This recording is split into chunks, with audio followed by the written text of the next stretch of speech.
गिरीश का सुनेगा गाना? गिरीश का सुना। गिरीश का सुनेगा? सुना तो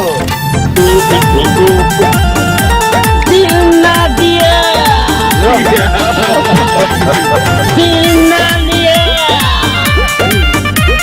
दिल ना दिया, ले बेटा। दिल ना लिया, दिल ना दिया, तो बोलो ना बोलो क्या किया।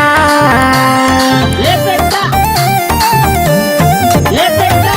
दिल ना लिया, दिल ना दिया, तो बोलो ना बोलो क्या किया। आके दुनिया में भी अगर प्यार न किया तो क्या किया। आके दुनिया में भी अगर प्यार न किया तो क्या किया। ले बेटा।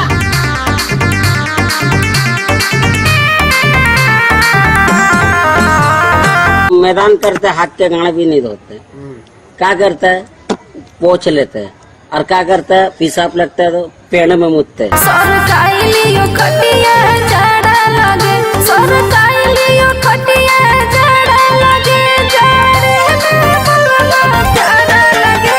सरकाइलियो खटिया जाड़ा लगे, जाड़े में बलमा प्यारा लगे। गिरीश का सुनेगा? खाई के पान बनारस वाला खुल जाए बंद या कल का ताला। फिर तो ऐसा करे धमाल सबकी कर दे सीधी चाल। छोरा गंगा किनारे वाला खाई के पान बनारस वाला।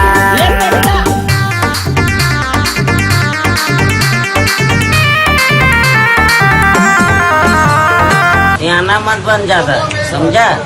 नहीं तो बड़ा मास को मच जाएगा, नहीं तो बड़ा तूफान हो जाएगा। लड़का कमाल रखी अखियों से गोली मारे, लड़का कमाल रखी अखियों से गोली मारे।